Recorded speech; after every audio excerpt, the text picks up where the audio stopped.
Mr. President, friends, and fellow citizens, he who could address this audience without a quailing sensation has stronger nerves than I have.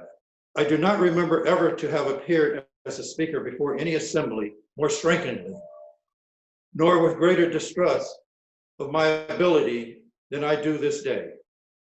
A feeling has crept over me quite unfavorable to the exercise of my limited powers of speech.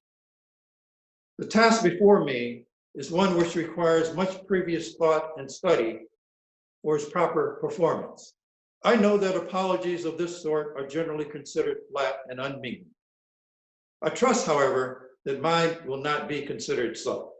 Should I seem at ease, my appearance would much misrepresent me. The little experience I have had in addressing public meetings in country schoolhouses avails me nothing on this present occasion.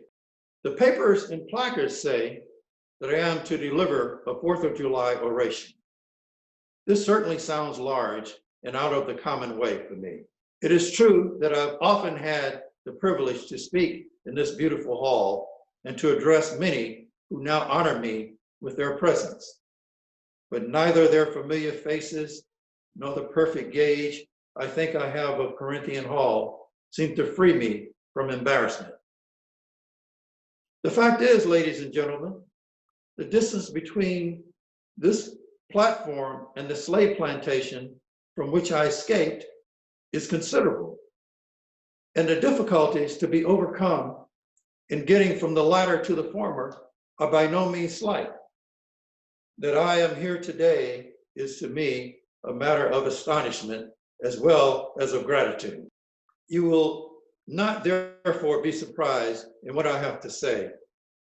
I evince no elaborate preparation nor grace my speech with high-sounding exhorting. With little experience and with less learning, I have been able to throw my thoughts hastily and imperfectly together. And trusting to your patient and generous indulgence, I will proceed to lay them before you. This, for the purpose of this celebration, is the 4th of July. It is the birthday of your national independence and your political freedom. This to you is what the Passover was to the emancipated people of God. It carries your mind back to the day and to the act of your great deliverance, and to the signs and to the wonders associated with that act, that day. This celebration also marks the beginning of another year of your national life. It reminds you that the Republic of America is now 76 years old. I am glad, fellow citizens, that your nation is so young. 76 years, though old age for a man, is but a mere speck in the life of a nation. 70 years and 10 is the allotted time for individual men, but nations number their years by the thousands. According to this fact, you are even now only the beginning of your national career, still lingering in the period of your childhood. I repeat, I am glad this is so.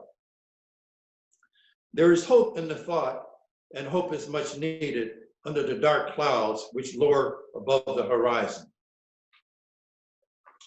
The eye of the reformer is met with angry flashes, portending disastrous times, but his heart may well beat lighter at the thought that America is so young and that she is still in the impressible stage of her existence. May he not hope that high lessons of wisdom, of justice, and truth will yet give direction to her destiny? Were the nation older, the patriot's heart might be sadder and the reformer's brow heavier. His future might be shrouded in gloom and the hope of his prophets go out in sorrow. There is consolation in the thought that America is young. Great streams are not easily turned from channels, worn deep in the course of ages. They may sometimes rise in quite and stately majesty and inundate the land, refreshing and fertilizing the earth with their mysterious properties.